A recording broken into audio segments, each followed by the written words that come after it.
Éxodo capítulo 29.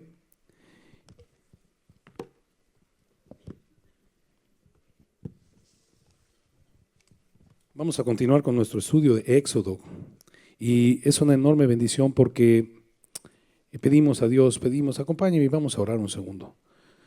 Señor, te pedimos que estas palabras, que toda la escritura que es inspirada por ti y útil para enseñar, redarguir, corregir, instruir en justicia, a fin de que seamos enteramente preparados para la obra del ministerio al que nos has llamado en Cristo Jesús como tus embajadores de reconciliación, como tu pueblo escogido, como tu real sacerdocio, como tu nación santa, como tu pueblo adquirido para que anunciemos las virtudes de aquel que nos llamó de la ignorancia, de las tinieblas, de la esclavitud del pecado, a la luz de libertad admirable, de identidad como tu pueblo admirable de tu Hijo Jesucristo. Te pedimos en esta hora que tu palabra vaya más allá y nos habilite para esta obra, esta comisión de embajadores, esta obra de embajadores a la que nos has llamado.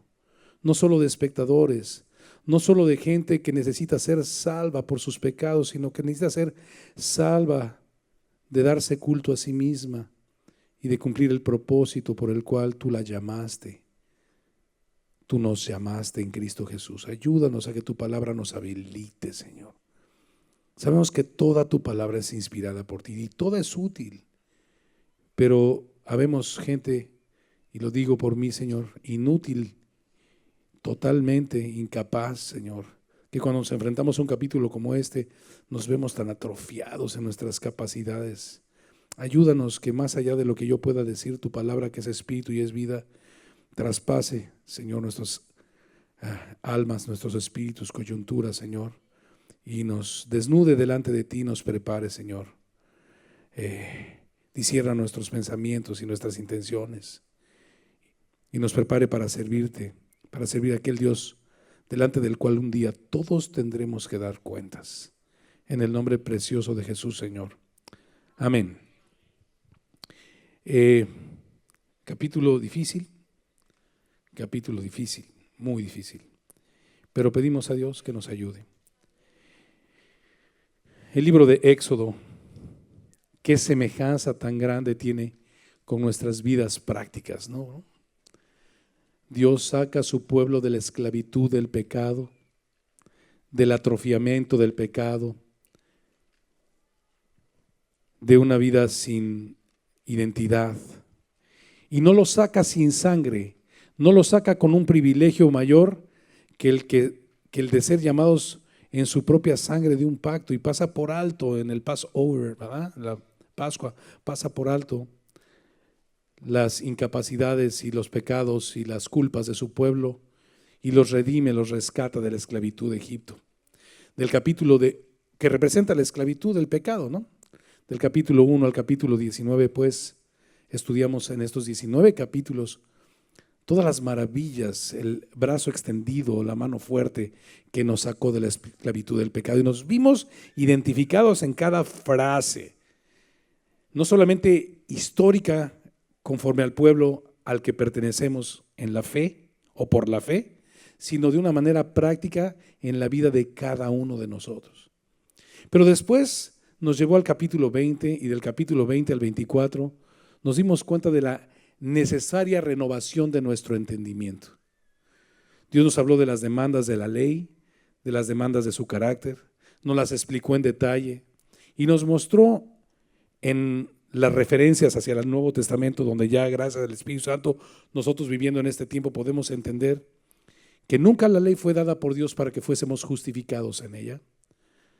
Y dice Romanos 3:19, mas ahora, aparte de la ley, se ha manifestado la justicia de Dios, testificada por la ley. Así que la ley vino a testificar acerca de la justicia de Dios.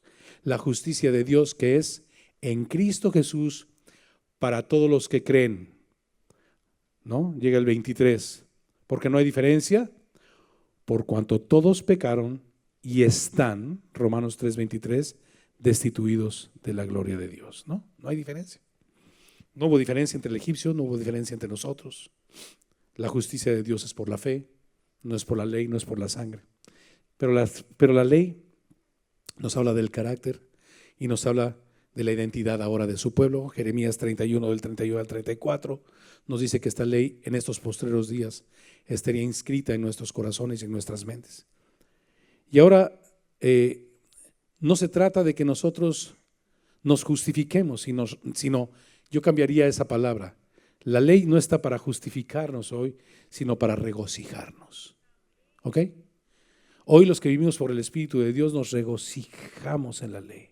No nos justificamos en ella porque la justicia no es por la ley. La ley fue a dar testimonio de la justicia de Dios por la fe. Romanos 3, 19 al 23, ¿de acuerdo? Ahí está. Pero hoy la ley está inscrita en nuestras mentes y en nuestros corazones por el Espíritu de Dios para regocijarnos, de donde decía Pablo, donde podía decir Pablo en Filipenses 4:4, como decía, regocijaos en el Señor siempre.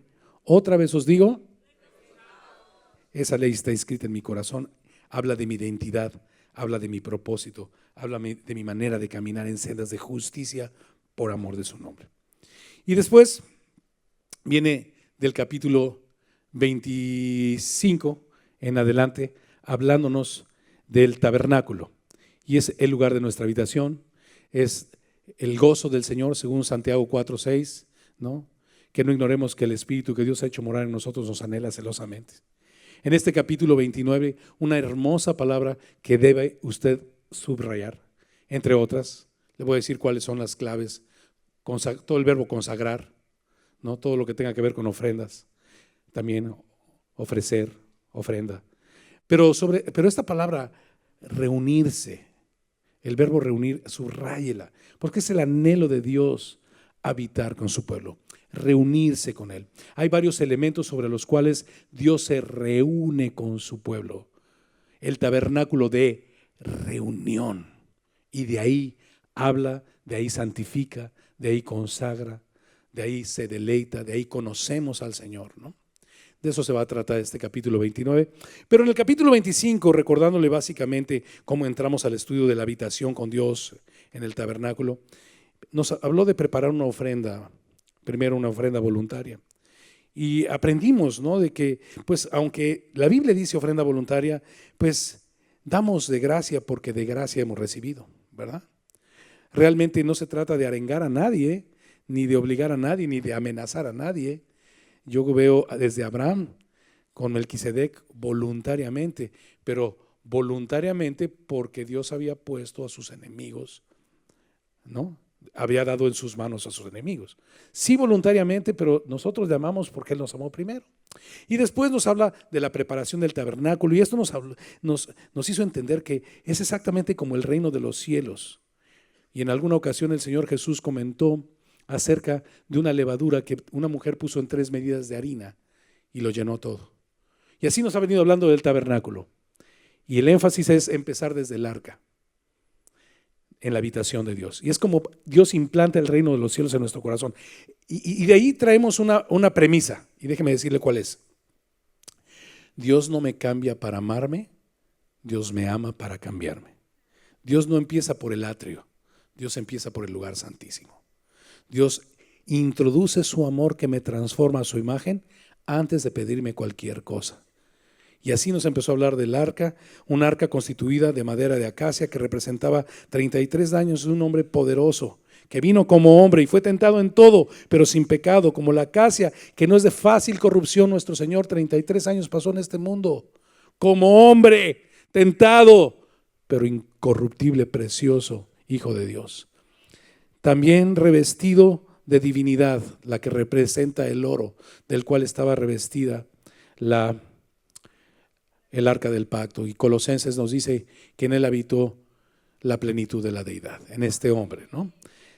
100% madera de acacia, 100% oro puro.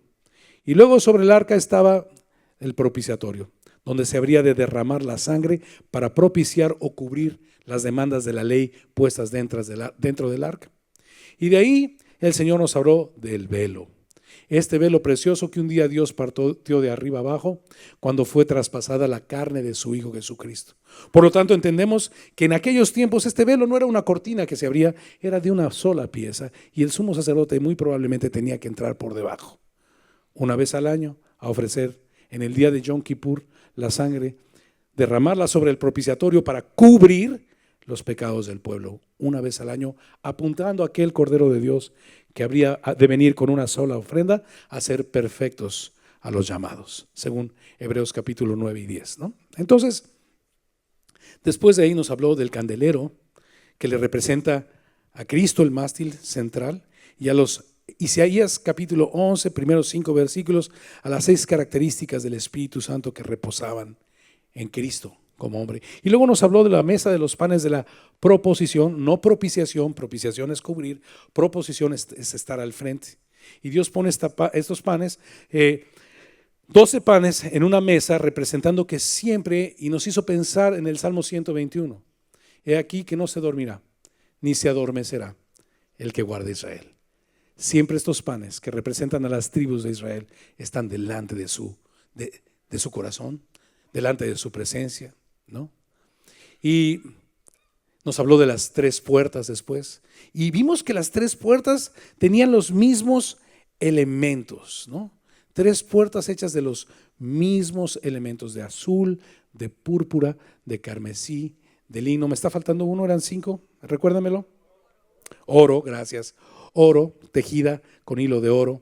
Oro, azul, púrpura, carmesí y lino fino. Las 3 puertas. Y es muy probable que las 3 puertas era en lo que estaba pensando Jesús cuando Él dijo, yo soy el camino, yo soy la verdad y yo soy la vida. Porque las 3 puertas tenían el oro que representa la divinidad, el azul que representa al que viene del cielo que es sobre todos, el púrpura que representa a aquel del que habló Mateo. Todo el libro de Mateo tiene que ver con el Rey de Reyes y Señor de Señores, la realeza. El carmesí que representa el sacrificio del Cordero de Dios y el lino blanco, fino, resplandeciente y torcido que representa la justicia de Dios, ¿no? Entonces, estas 3 puertas nos muestran a Cristo y nos recordaron a Juan 10, 9, 7 al 9, ¿no?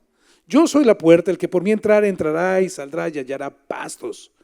Yo soy el camino, la puerta de camino hacia un altar, hacia una fuente de bronce. Yo soy la verdad hacia una puerta donde está el candelero, la luz del mundo. Y el que me sigue no andará en tinieblas, sino que tendrá la luz de la vida. Juan 8:12. Y para que tengas presencia delante de mí, yo soy la puerta de la verdad y yo soy la puerta del arca. El velo, la puerta de la vida, ¿no? En él estaba la vida y la vida era la luz de los hombres. Después, el capítulo 27 nos invitó a entrar, ¿se acuerdan? Y nos habló de una puerta que medía 2,5 metros aproximadamente.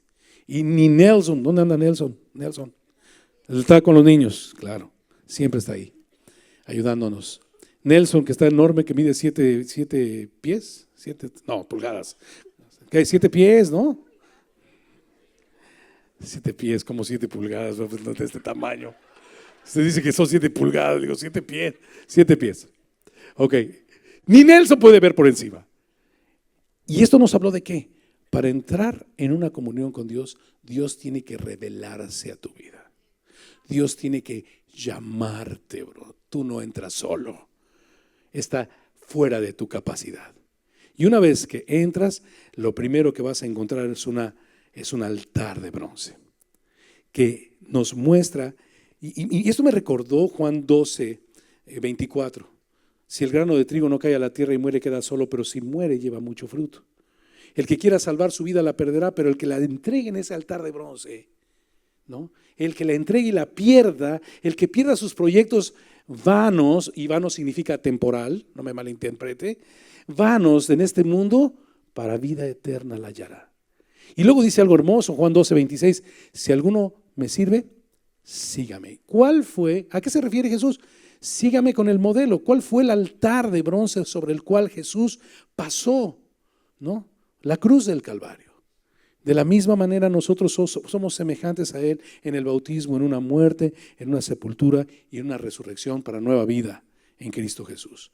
Así que lo primero, decía mi hermano Aquiles, me encantó, nos da la bienvenida con un altar de bronce, donde tienes que dejar tu vida.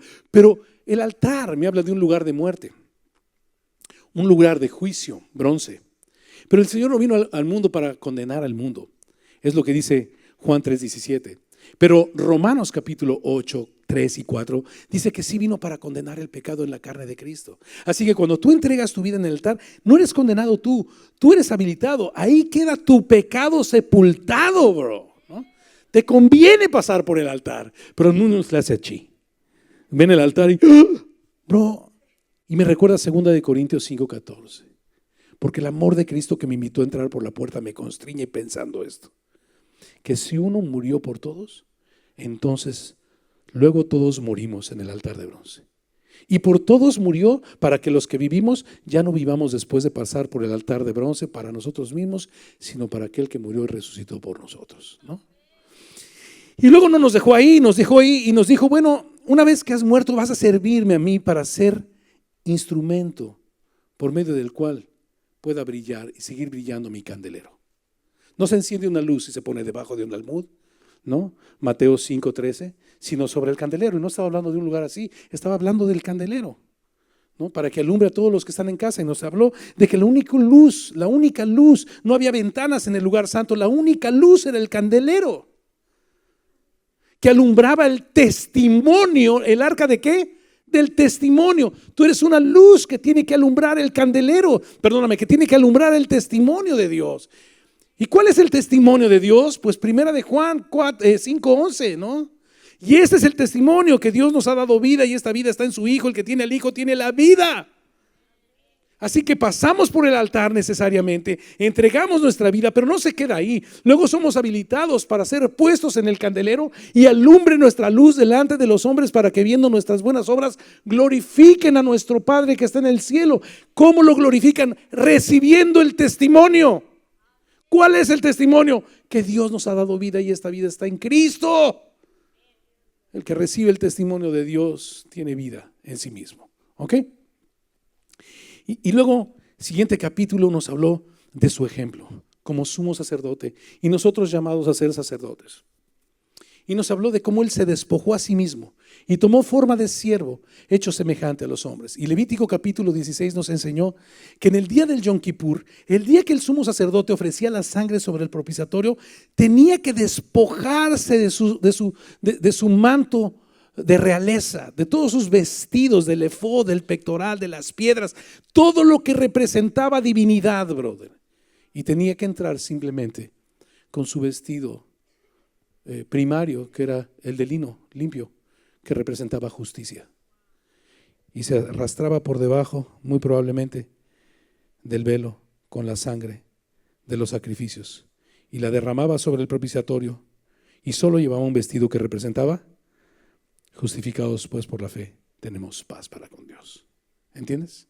Sangre y justicia, Dios de justicia y Dios de exacto. ¿Cuál era el sacerdocio de Melquisedec? ¿No? Sacerdote de Salem, sacerdote de justicia y sacerdote de paz, ¿no? Entonces, y nos dijo: si alguno me sirve, vuelvo a recordar estas palabras, sígueme. O sea, yo me vestí de siervo, hecho semejante a los hombres. Filipenses capítulo 2, ¿no? Se despojó, o sea, se quitó sus vestiduras reales a sí mismo y tomó forma de siervo, se quedó con el lino, hecho semejante a los hombres. Estando en esa condición de siervo hombre, se humilló a sí mismo y fue obediente hasta la muerte y muerte de cruz, por lo cual Dios le dio un nombre. Filipenses capítulo 2 lo conocemos de memoria, que es sobre todo nombre, para que en el nombre de Jesús se doble toda rodilla de los en los cielos y en la tierra y debajo de la tierra, y toda lengua confiese que Jesucristo es el Señor, para gloria de Dios Padre, ¿no?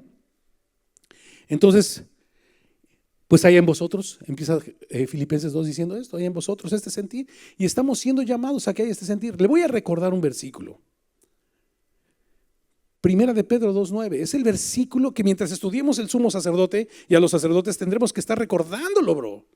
Porque nosotros somos ese real sacerdocio. Entonces estamos aprendiendo cómo ejercerlo. Y la primera parte en el capítulo 27 fue: muere para que llegues a ser mi luz.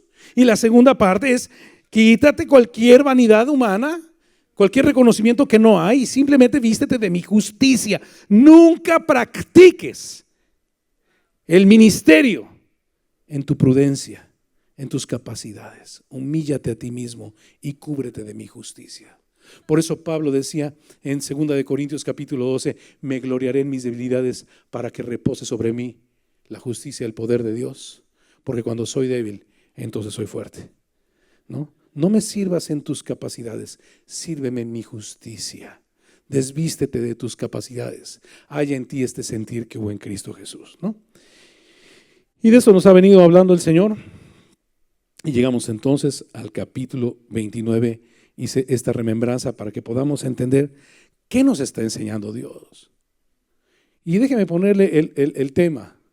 Yo creo que ¿qué nos enseñan? Bueno, que Dios nos ha consagrado, que Dios nos ha llamado, que Dios nos ha santificado. Esta palabra consagrar es una palabra clave en el capítulo 29. Hemos sido consagrados por Dios porque ¿en qué momento confeccionó o confeccionaron Aarón, Nadab, Abiú, Eliezer y Tamar?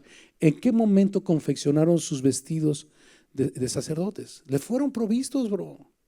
¿En qué momento criaron a los animalitos, al becerro, a los carneros y a los corderos que habrían de entregar como ofrendas? ¿En qué momento les fueron provistos, bro? ¿No? Nosotros le amamos porque Él nos amó primero. Por eso le he puesto así, consagrados por Dios. Las ofrendas que vas a ver en este capítulo 29, no las ofrecieron ellos, las ofreció Dios. Estaba señalando al Hijo de Dios que habría de venir ofrecido por Dios para rescatar a muchos, bro. Por eso fuimos consagrados por Dios. Tú no fuiste consagrado por tus buenas obras. No fuiste consagrado por tus talentos o por tus virtudes o por tu sangre azul. Fuiste consagrado por la voluntad de Dios. Primera de Pedro. Y Primera de Pedro es un libro increíble. Cada día me enamoro más de él, porque ahora todas las referencias de Éxodo me llevan a Primera de Pedro. Ahora empiezo a entender la importancia de Pedro, ¿no? A quien hay veces, comparándolo con Pablo, lo he menospreciado sinceramente. Pero la verdad, ahora entiendo por qué Pedro se quedó en Jerusalén para poder escribir acerca de estas cosas. Pablo se dirigió a los de gentiles y Pedro a la mentalidad israelí, claro, para que pudiéramos entender estas cosas, ¿no? Consagrados por Dios y para Dios. Y no me acuerdo qué iba yo a decir de Pedro. Y me quedé en el primero de Pedro y se me... No, el 2.9 ya lo dijimos que somos... Ya me acordé, gracias. Iba a hablar de Primera de Pedro 1:2. Me encanta ese versículo, ¿no? El 1 está muy acalambrador, 1:1, y en otra ocasión lo estudiamos. Porque le habla a la dispersión, bro. Y tú y yo somos la dispersión. Estamos dispersos por el mundo predicando a Cristo. Somos parte de un pueblo que no es por sangre. Juan 1:13, no es por sangre. Juan 1:13, no es por voluntad de carne ni de sangre ni por voluntad de varón, sino por la voluntad de Dios. Es por la fe, no es por sangre. Pero sí somos un pueblo disperso por el mundo, al que le escribe Pedro. Y le dice en el versículo 2 del primer capítulo, que fuimos elegidos según la presciencia de Dios y luego fuimos consagrados o santificados en el Espíritu Santo y ahora sí, para obedecer y ser rociados con la sangre de Cristo, gracia y paz a vosotros, ¿no? De Dios, de nuestro Padre Jesucristo. Consagrados por y para. O sea, fuimos elegidos antes de la fundación del mundo, Efesios capítulo 1. Dios en su soberanía te escogió, no porque ninguna obra que hubiera, ninguna virtud, ninguna capacidad, ningún mérito. Dios te escogió y te consagró. ¿Qué mérito tenía? Es más, a veces me pongo a pensar, ¿no? Si ya de por sí hablaba el pueblo mal de Moisés, ¿no? ¿Te imaginas cuando fue nepotista? Se escogió a su hermano, ¿no? Dios le dijo que pusiera a su hermano y a sus sobrinos a servir como sumos sacerdotes. Le han de haber dicho, no, eso es ser nepotista, ¿no? Poner a la familia para servirte. Anhelo que un día Dios me conceda ese privilegio. Y no es nepotismo, bro. Es una elección soberana de Dios. Y Dios dijo así y punto. Y el día que Dios diga, como lo que Dios diga, punto. Él es Dios y puede hacer lo que Él quiera. Consagrados. Entonces no los escogió por nada, simplemente porque Dios les le antojó.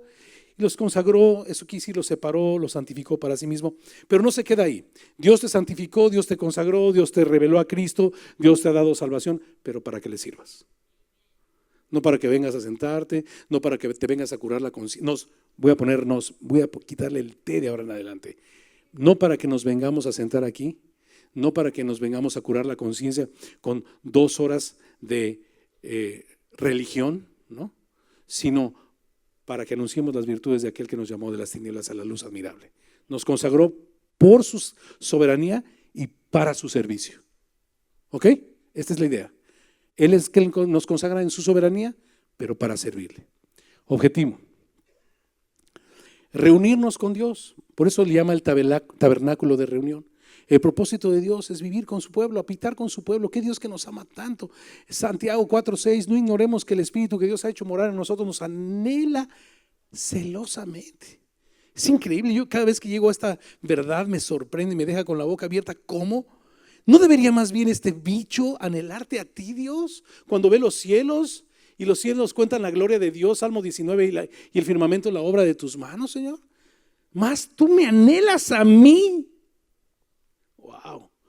Pues Dios quiere reunirse con su pueblo en su tabernáculo. ¿Qué necesidad tenía Dios de hacer habitar su presencia en una tiendita hecha de diferentes telas y pieles, ¿verdad? ¿Qué necesidad? Pero Él vino a establecer su tabernáculo, hablando desde que algún día ese tabernáculo sería nuestro corazón, nuestras vidas. Y luego por medio de sus ofrendas, por eso no le fue de nuestras ofrendas, sino de las mismas ofrendas, porque Él fue el que dio a su Hijo, representado en el becerro, representado en los carneros, representado en el cordero, representado en las ofrendas mecidas que ahorita vamos a ver, representado en el aceite, representado en todo es Cristo. Se trata de Cristo. Él dio a su Hijo para reunirse con nosotros y para que nosotros pudiéramos disfrutar de conocerle y darle a conocer. Por Dios consagrados para conocerle, pero por Dios consagrados para darle a conocer. Y esto de el deseo y el anhelo de darle a conocer, por el cual nos presentamos delante de Dios para que santifique nuestras vidas, es una evidencia, bro. Es una evidencia de que Dios te santificó. No es un esfuerzo de nosotros para agradar a Dios. Dios se agradó de sí mismo. Por eso dice la Biblia que nos guía por sendas de justicia. ¿Por amor de quién? Por amor tuyo, por amor de sí mismo. Dios se agradó en su soberanía para llamarnos. Ok, déjeme empezar por el final. Creo que va a ser un poco más entendible. Vamos al versículo 46, por favor. Empecemos por ahí y luego regresamos. Vamos a hacerlo como una película. Sabes que este es el final, pero te lo corto así, y luego te doy la historia de cómo llegaron ahí. ¿Ok? ¿Sale? Y habitaré entre los hijos de Israel y seré su Dios. Y conocerán, 45 y 46, y conocerán que yo soy, el gran yo soy, su Dios, que los saqué de la tierra de servidumbre al pecado de Egipto.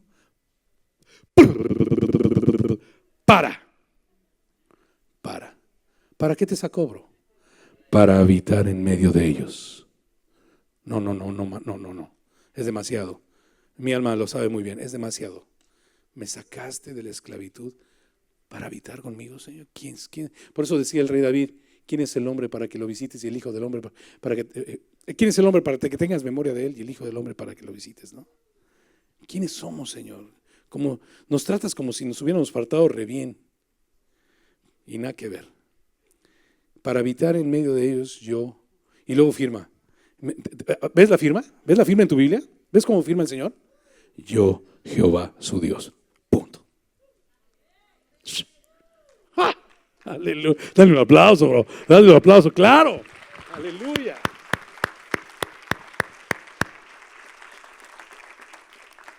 Ok.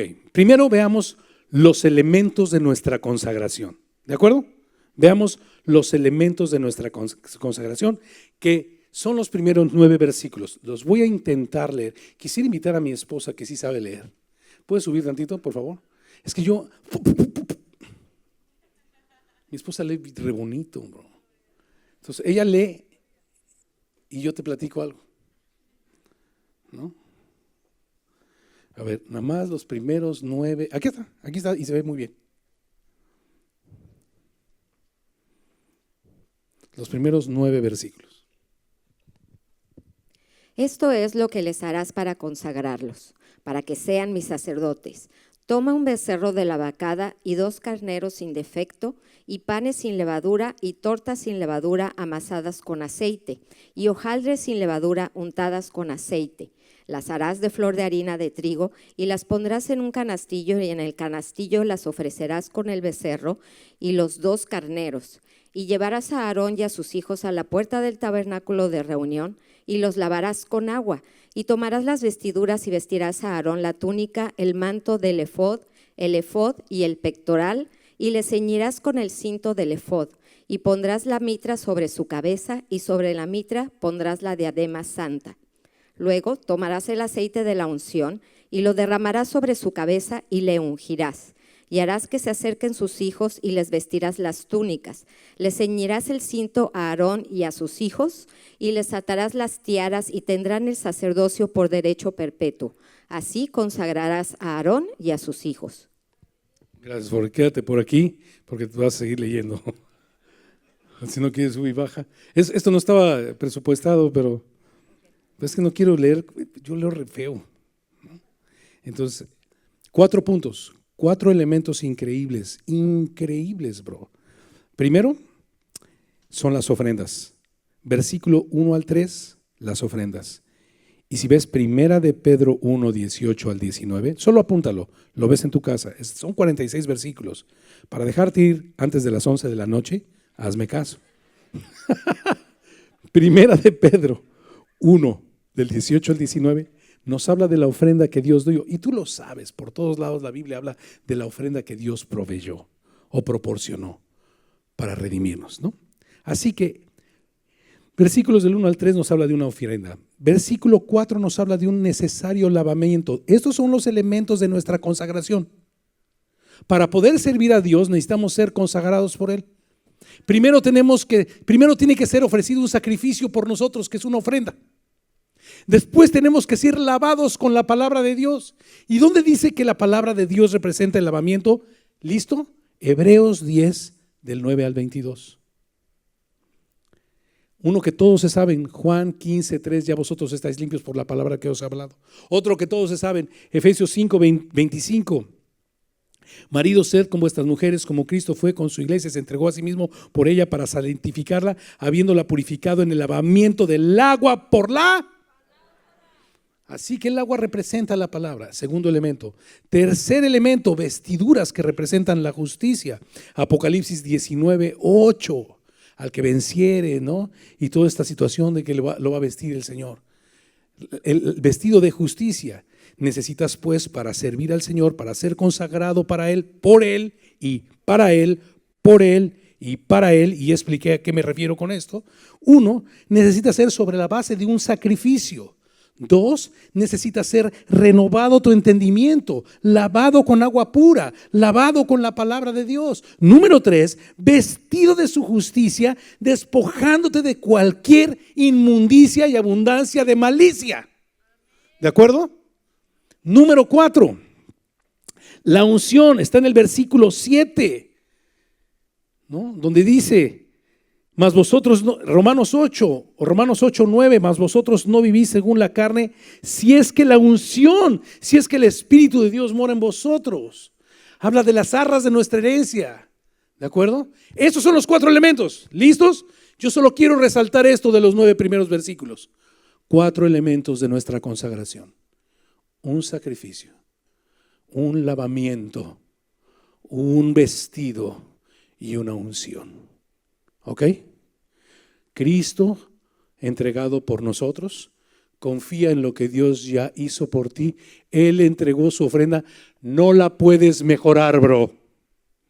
Confía. Número 2, deja que te lave con su palabra, renueve tu entendimiento. Número 3, vístete de su justicia. Ninguna condenación hay para los que están en Cristo Jesús. Si estás en Cristo Jesús, deja de condenarte.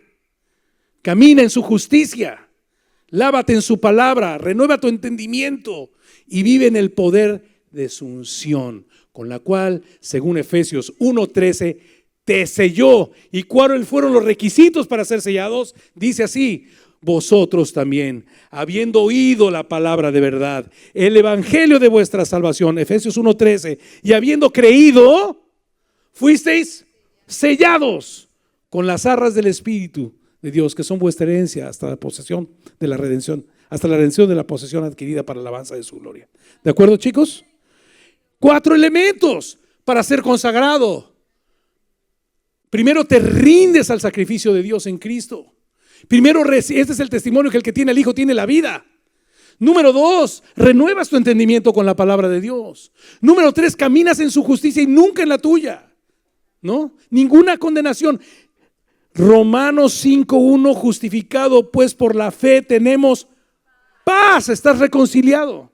Y número 4, en el poder de su Espíritu. Juan 6:63, mis palabras son espíritu y son vida. Él nos selló la certeza, una coraza de justicia, una certeza, un yelmo de salvación, una certeza de salvación. ¿De acuerdo? No es en tus méritos, brother. Esto trae a nuestras vidas algo maravilloso: certeza de salvación, certeza de salvación. Si tú tuvieras que cumplir un requisito para ser salvo, pregúntale a Adán si es posible. En la mejor condición del hombre, que fue la de Adán, que jamás el hombre ha tenido, en la condición de inocencia se llama, no pudo con una sola tentación. Tú y yo, caidotes. Si Dios nos pusiera un mérito, se acabó, no entraríamos. Estos son los elementos de nuestra consagración. Ahora, las 3 siguientes ofrendas son muy similares. Le voy a pedir a mi esposa ahorita, en un segundo, todavía no, chiquita, dame chance, que las lea. Solo quiero que pongas atención. La primera, que es la ofrenda del becerro, es la ofrenda por el pecado. La segunda, que es el primer carnero, es la ofrenda quemada a Dios para ser partícipe. Es una ofrenda de comunión con Dios. Y la tercera, que es el segundo carnero, es la ofrenda de consagración para que el hombre aprenda a oír, a servir y a caminar en el sacrificio de Cristo. Ahora sí, por favor. Vamos a leer desde el versículo 10 hasta el versículo 22. Del 10 al 22. Vamos rápido, ven.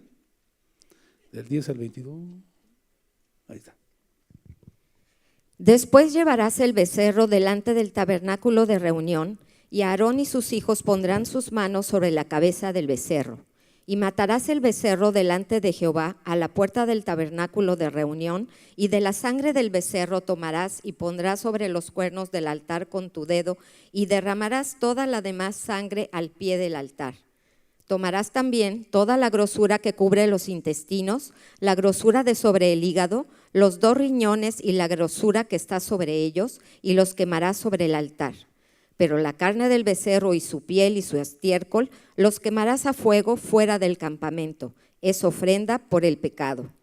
Asimismo, tomarás uno de los carneros, y Aarón y sus hijos pondrán sus manos sobre la cabeza del carnero. Y matarás el carnero, y con su sangre rociarás sobre el altar alrededor. Cortarás el carnero en pedazos, y lavarás sus intestinos y sus piernas, y las pondrás sobre sus trozos y sobre su cabeza. Y quemarás todo el carnero sobre el altar. Es holocausto de olor grato para Jehová. Es ofrenda quemada a Jehová. Tomarás luego el otro carnero, y Aarón y sus hijos pondrán sus manos sobre la cabeza del carnero. Y matarás el carnero, y tomarás de su sangre, y la pondrás sobre el lóbulo de la oreja derecha de Aarón, sobre el lóbulo de la oreja de sus hijos, sobre el dedo pulgar de las manos derechas de ellos, y sobre el dedo pulgar de los pies derechos de ellos, y rociarás la sangre sobre el altar alrededor. Y con la sangre que estará sobre el altar y el aceite de la unción, rociarás sobre Aarón, sobre sus vestiduras, sobre sus hijos y sobre las vestiduras de estos, y él será santificado, y sus vestiduras y sus hijos y las vestiduras de sus hijos con él. Luego tomarás del carnero la grosura y la cola, y la grosura que cubre los intestinos y la grosura del hígado, y los 2 riñones y la grosura que está sobre ellos, y la espaldilla derecha, porque es carnero de consagración. carnero de consagración. Así que 3 animalitos, ¿verdad? Un becerro, 2 carneros. El primer becerro tenían que poner sus manos sobre su cabeza. Esto se llama la transferencia del pecado.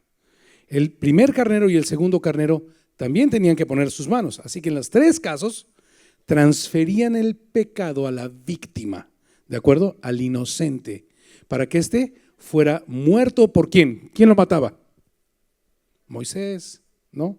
Le está hablando a Moisés que hiciera esto a favor de los sacerdotes para consagrarlos. Era Moisés que representaba ahí al Señor consagrando a los sacerdotes. Entonces lo mataba. Se transfería el pecado, bro. Los sacerdotes ponían sus manos sobre la cabeza de los animalitos y en los 3 casos transferían el pecado a la víctima, de la misma manera que nuestra fe transfiere nuestras culpas al Cordero de Dios que quita el pecado del mundo. En el primer caso, el becerro, muchas de las partes del becerro eran puestas en el altar. ¿Te acuerdas que el altar era una cosita cuadrada con una rejillita a la mitad y ahí se quemaban las cosas y tenía otra rejillita para las cenizas hasta abajo? Ahí se quemaba, pero dice que la carne, la piel y el estiércol tenían que ser sacados fuera porque era la ofrenda por el pecado, ¿de acuerdo? Entonces, esto nos hace pensar que Jesús, entregado como ofrenda por nuestro pecado, padeció fuera de las puertas de la ciudad, dice la Biblia.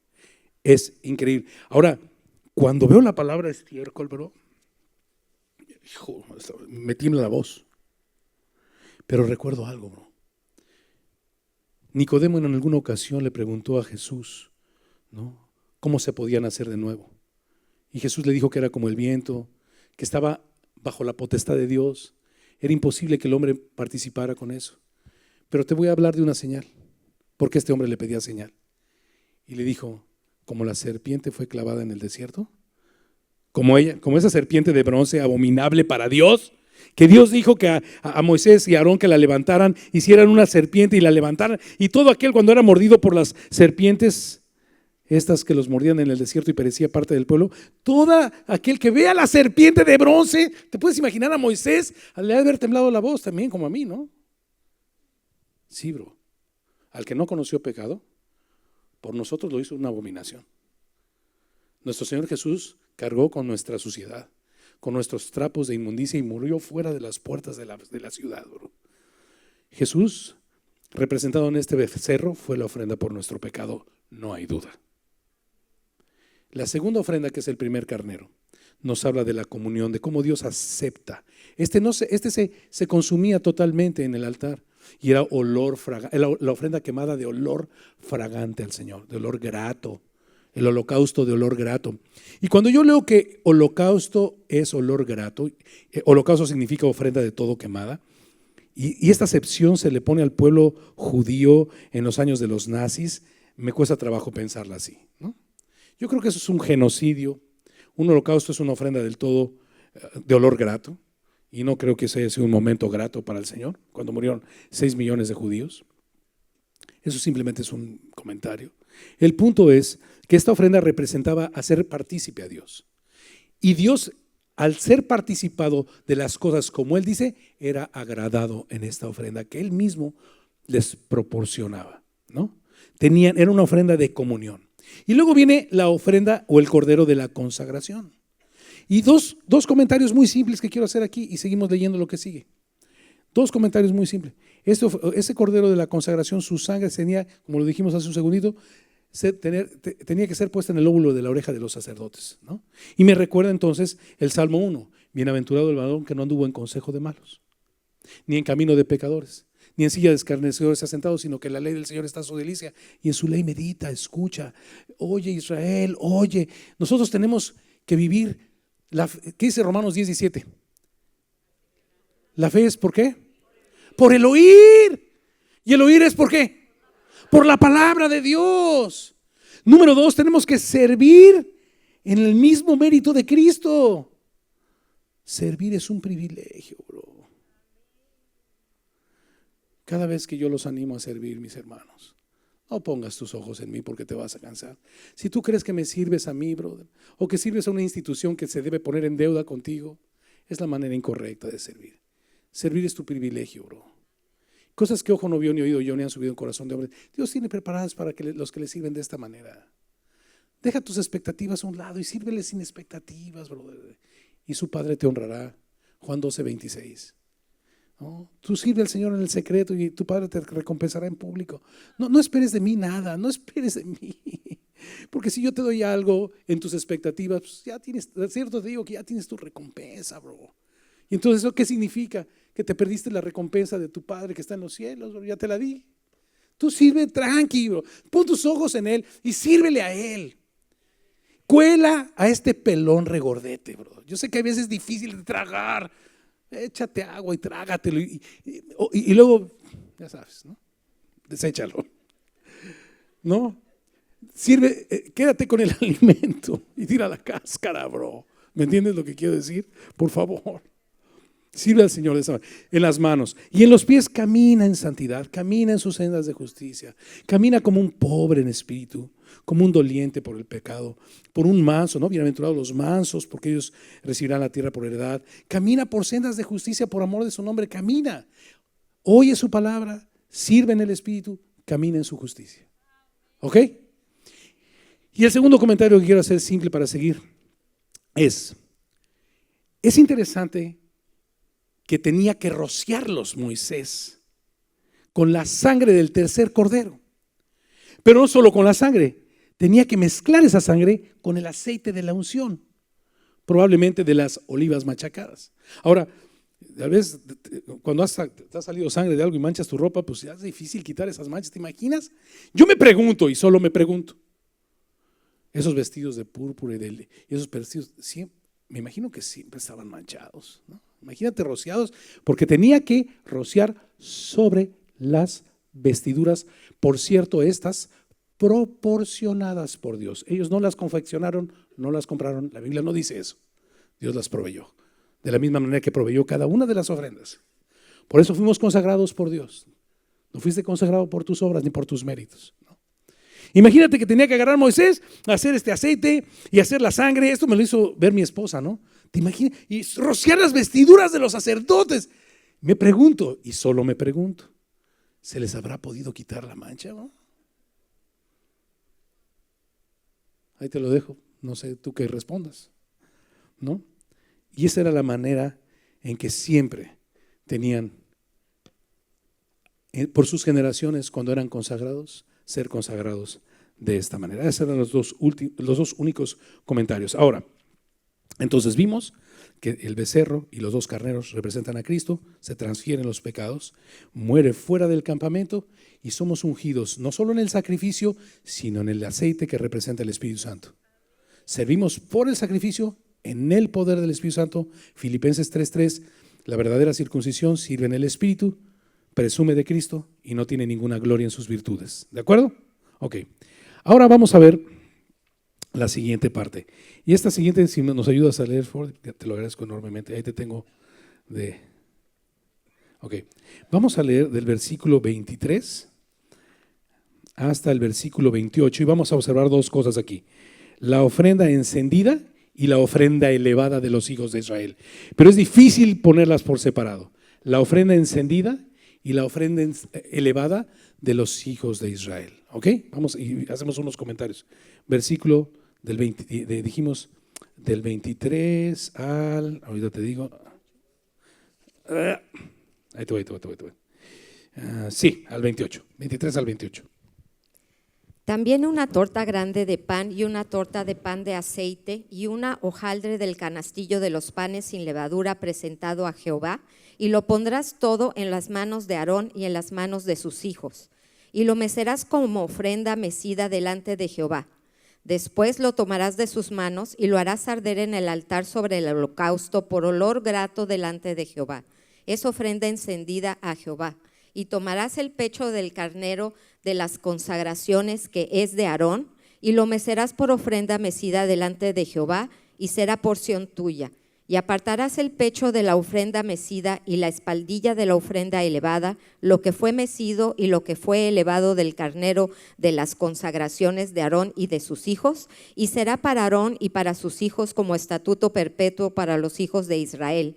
porque es ofrenda elevada, y será una ofrenda elevada de los hijos de Israel, de sus sacrificios de paz, porción de ellos elevada en ofrenda a Jehová.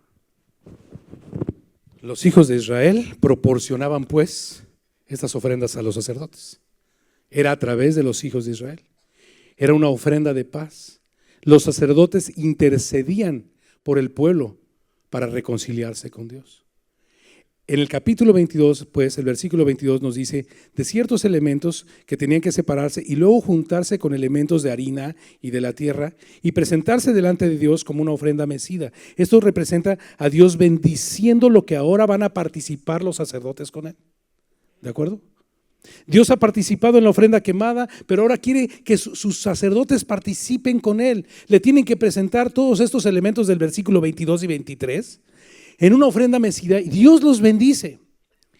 Ahora, al final de lo que leyó mi esposa vimos que esta es la ofrenda de los hijos de Israel, la ofrenda elevada. La ofrenda elevada es de los hijos de Israel, de los sacrificios de paz. Los sacerdotes, los hijos de Israel proporcionaban de los elementos a los sacerdotes simplemente, o Dios los proporcionaba a través de los hijos de Israel, y los sacerdotes intercedían por ellos, ¿de acuerdo? Y nadie podía comer de la ofrenda de los sacerdotes, bro. Nadie que no fuera sacerdote, eso lo vamos a ver un poquito más adelante. Esta ofrenda se mecía, esta ofrenda se bendecía y esta ofrenda era la participación de los sacerdotes. Y Dios participaba con ellos. Y eso me recuerda tantas cosas. Pero si guardan mi palabra, también guardarán la vuestra, ¿no? Dios hace parte. No, cada uno de nosotros, mis hermanos, el día de hoy, no yo, cada uno de nosotros somos un real sacerdocio. Se nos ha dado una comisión. Como tal, como sacerdotes, hijos del gran sacerdote o del sumo sacerdote, tenemos dos funciones básicamente que están por todos lados. La primera es tener siempre las lámparas prendidas delante del arca del testimonio. O sea, llevar a la gente a la palabra de Dios. Y la segunda es presentar los panes delante de la mesa de la proposición, de la proposición delante de Dios. Esto es interceder por la gente a la que le compartes el evangelio. En Hechos capítulo 6, las viudas de los griegos se quejaban porque probablemente no hablaban hebreo y no había repartición para ellas. Hubo cierto descuido de la repartición de la comida de los griegos que se convertían al Señor. A lo mejor por cuestiones de idioma. Y presentaron esto delante de Pedro y de Juan, de los apóstoles. ¿Y qué dijo Pedro y Juan? No está bien que nosotros descuidemos dos cosas: prender la lámpara y poner los panes, ¿no? La palabra y las oraciones, por causa de atender las mesas. Buscad varones de medio de vosotros. Pero en el tiempo de hoy, todos estamos llamados a ser embajadores. Necesitamos presentarnos primeramente nosotros. Pero lo maravilloso de esta ofrenda es que Dios nos participa. Dios bendice nuestro apostolado. Dios bendice el que seamos embajadores. Y no tienes que ver de ninguna manera mal que el pueblo de Israel provea de los alimentos de los sacerdotes. ¿Dice eso o no dice eso, bro? ¿Lo leíste? ¿Lo leíste, bro? Aarón, Itamar, Eliezer, Nadab, Abiú, los sacerdotes, la familia sacerdotal, comía de lo que Dios proporcionaba a través del pueblo de Israel.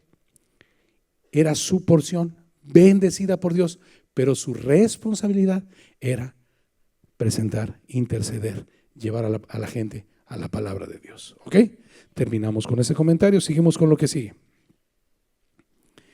Terminamos. Ahora vamos a ver del versículo, la semana de la consagración y la ofrenda del Cordero. Vamos a verlo todo, ya no tenemos mucho tiempo, todo, del 29 al 46. Y las vestiduras santas que son de Aarón serán de sus hijos después de él, para ser ungidos en ellas y para ser en ellas consagrados. Por 7 días las vestirá el que de sus hijos tome su lugar como sacerdote cuando venga al tabernáculo de reunión para servir en el santuario. Y tomarás el carnero de las consagraciones y cocerás su carne en lugar santo. Y Aarón y sus hijos comerán la carne del carnero y el pan que estará en el canastillo a la puerta del tabernáculo de reunión. y comerán aquellas cosas con las cuales se hizo expiación para llenar sus manos para consagrarlos. Mas el extraño no las comerá porque son santas. Y si sobrare hasta la mañana algo de la carne de las consagraciones y del pan, quemarás al fuego lo que hubiere sobrado. No se comerá porque es cosa santa. Así pues harás a Aarón y a sus hijos conforme a todo lo que yo te he mandado. Por 7 días los consagrarás. Cada día ofrecerás el becerro del sacrificio por el pecado para las expiaciones y purificarás el altar cuando hagas expiación por él y lo ungirás para santificarlo. Por 7 días harás expiación por el altar y lo santificarás y será un altar santísimo. Cualquiera que tocare el altar será santificada. Cualquiera que tocara, perdón por la pausa.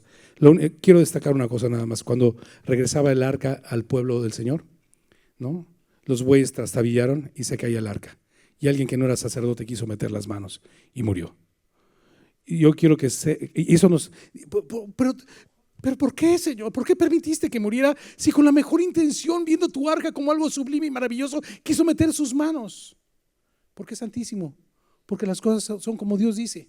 Porque tú no puedes ayudar a Dios, no es como tú quieres, es como Dios dice, y Dios instituye, y Dios llama, y Dios consagra, y Dios santifica. Y donde Dios dice no metes la mano, no metes la mano.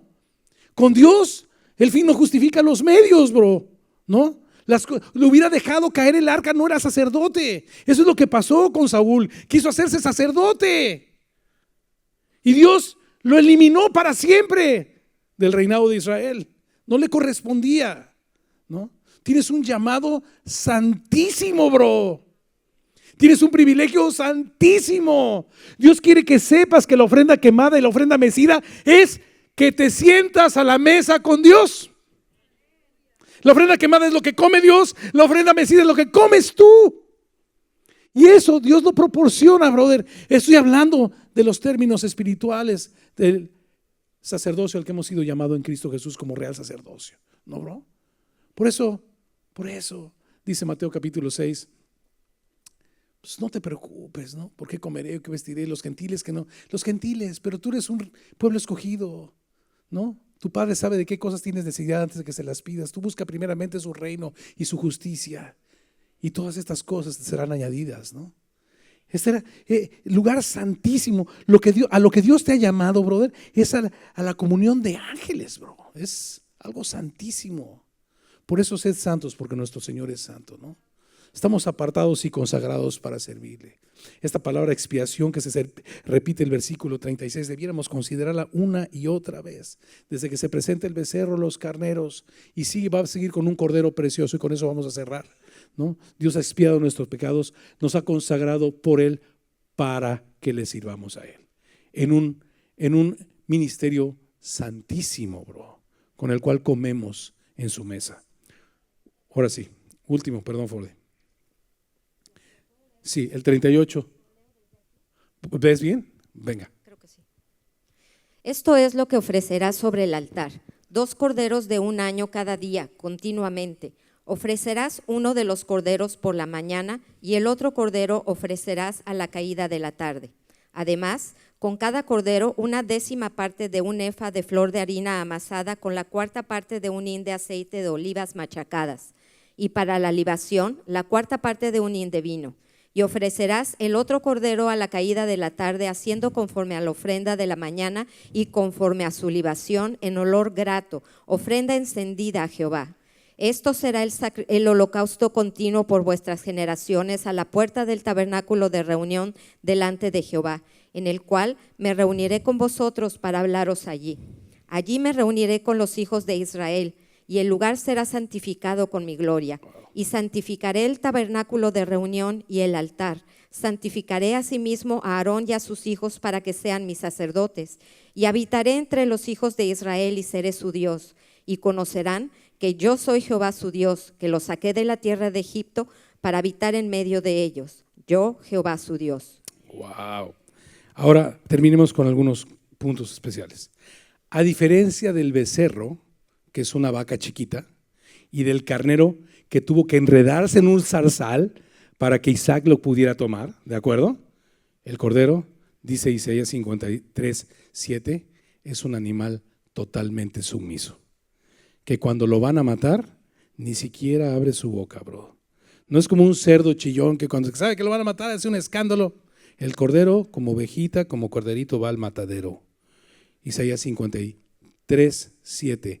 No tengo duda que este representa la base sobre la cual vienen estos maravillosos verbos que voy a destacar en este momento. Es sobre la base de este sacrificio de un cordero sumiso que se entregó a sí mismo en propiciación por nuestros pecados, que cuando llegues a tu casa vas a subrayar los siguientes verbos. Y con esto terminamos. 1, el verbo continuar, continuamente. Dios quiere reunirse con nosotros, ¿cómo? Continuamente, no los domingos. Continuamente, bro. Vive en el Espíritu. Ahora, sobre la base del sacrificio del cordero sumiso, puedes tener una continua relación con Dios. La palabra reunirse, continuamente quiere reunirse. Está en esos versículos. ¿Viste cuántas veces se repitió la palabra reunirse? Yo creo que fueron 4 o 5. La siguiente, ¿para qué nos vamos a reunir? Vamos a jugar canicas, Señor. Para hablarte, bro. Te hablaré. ¿Te conviene reunirte con Él? ¿Cada cuándo? Eso, ¿cada cuándo? Continuamente. ¿Sobre los méritos de quién? Del cordero que se entregó. ¡Qué increíble! Viene un cordero al final, la sumisión de un cordero. Y al final rubrica el Señor diciendo, una vez que lo entregues, continuamente me reuniré contigo para hablarte, bro. Para hablarte. Y luego otro verbo que aparece ahí, y te santificaré. ¿Qué dice Juan 17:17? Santifícalos en tu verdad. Te hablaré y te santificaré. Tu palabra es verdad. Te santificaré. Y luego dice, la otra palabra clave es habitaré contigo. Pon el rompecabezas. Pon el rompecabezas. Un cordero se entregó para que Dios pudiera reunirse conmigo a hablarme. Me habla para santificarme, a fin de que pueda yo habitar en su presencia santa y después conocer eternamente que Él fue el Dios que me sacó de la basura de la calle de Luis Moya, donde yo fumaba marihuana, y ahora lo conocerás eternamente, continuamente, bro. No es simplemente un Dios que vas a conocer en un acervo intelectual teológico. Conocerás, sabrás que yo soy el Dios que te sacó. Por mi cordero precioso me podré reunir continuamente contigo para hablarte. Hablándote te santificaré. Sabrás que habito contigo y conocerás que yo te saqué. No saliste tú, yo te consagré. Y cuando te haya consagrado, háblale a tu pueblo. Intercede por ellos. Intercede. Yo te sostendré, pero intercede. Comeremos tú y yo juntos, bro, en la misma mesa. Tú harás la ofrenda elevada y la ofrenda. Los hijos de Israel, la ofrenda elevada. Tú pondrás en el altar la ofrenda quemada y yo bendeciré la ofrenda mecida. ¿Entiendes, bro? Esa es la parte del sacerdocio. Por eso los hijos de Leví no tuvieron tierra. El Señor era su porción, bro. ¿Entiendes? Él es nuestra porción. Probablemente en este mundo hoy no tengamos tierra. Dios nos habló desde Génesis que no echáramos profundas raíces en el sistema de valores de este mundo, que fuéramos siempre con una mentalidad de peregrinos, bro. Nuestra tierra es el Señor, de donde esperamos a nuestro Salvador. Nuestra nacionalidad está en los cielos, bro. De donde esperamos a Cristo, mi hermano. No disipes tu vida aquí en cosas que son vanas, bro. Cuando estás invitado a su mesa, mi hermano. Cuando estás invitado a comer. La ofrenda quemada, la ofrenda elevada. Él va a bendecir la ofrenda mecida. Tú vas a transferir tus pecados a Cristo de la manera que se transferían, ¿no? Serás rociado con su sangre y con el aceite de su unción para que intercedas por su pueblo y Él comerá contigo, bro. Y sobre la ofrenda del cordero sumiso que se entregó, ¿no? Se reunirá para hablarte, santificarte, habitar contigo y que puedas experimentar diariamente y conocer al Dios de tu salvación que te sacó. Señor, te damos gracias en esta hora por tu bendita palabra, Señor. Gracias por tu amor y por tu misericordia. Nuestra alma está asombrada de lo que has hecho por nosotros. Tú nos consagraste.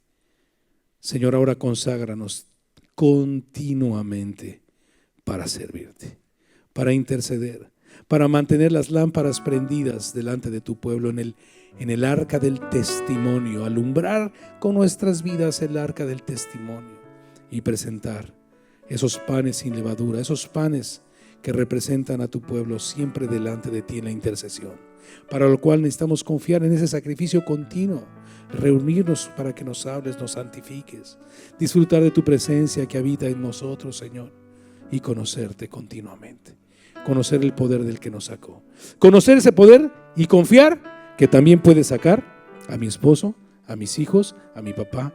Tú eres el Dios soberano, para ti no hay nada imposible.